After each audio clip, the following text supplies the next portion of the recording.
Cool cables. Cool cables. Okay. Let's get back into it. Okay. Whew. Okay. All right. Let's talk about. Okay. Let's talk about mechanical. Here we go. Okay. So actually, more emotional stuff down here. But before we get to Martha's, we don't know about her emotional state right now. But we're learning something.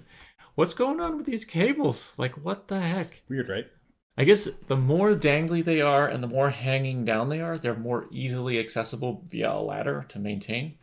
And if you need to do any kind of replacement, it could be easy. It's also a risk if anyone ever brings anything in there that's tall, just rip out a cable. There's a snag risk, yeah. Yeah. So I don't, and then all of these cables look kind of the same, so it's going to be hard to distinguish one from the other.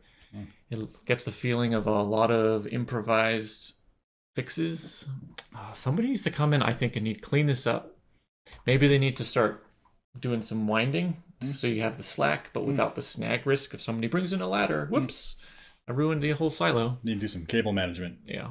I think this is actually super important because if people are bringing equipment through, even this down here, look how low that is. Right. So if cables are not secured, then eventually over time they sag and stretch, and then now you could call into question the integrity of the sheathing, the insulation, or maybe even the copper inside. And even a place like up here, the connector may be coming in horizontally, in which case you're torquing all the connectors, all the connections within the connector, which you may want to add some support here so the bend is put on the wire. Stress relief. Exactly. Yeah.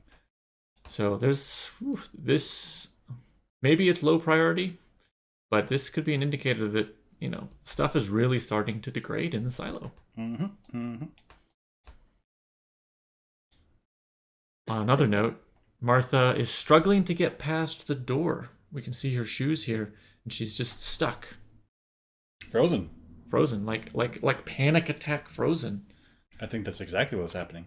Here it is, another shot. Like, I think this is her at the threshold of her house, at the threshold of her safe place, her safe space of where she's in control of her environment, where she knows what's going on, what's happening, and versus the outside world, which has dangers and risks.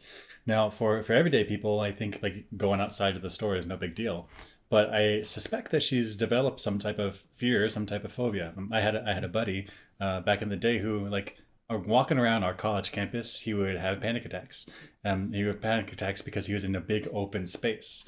Now he wasn't always like this. Prior to college, he was in the military, and over in Afghanistan, he developed a fear of wide open spaces because you don't know what's out there in wide open spaces. Somebody could be pointing a gun at you.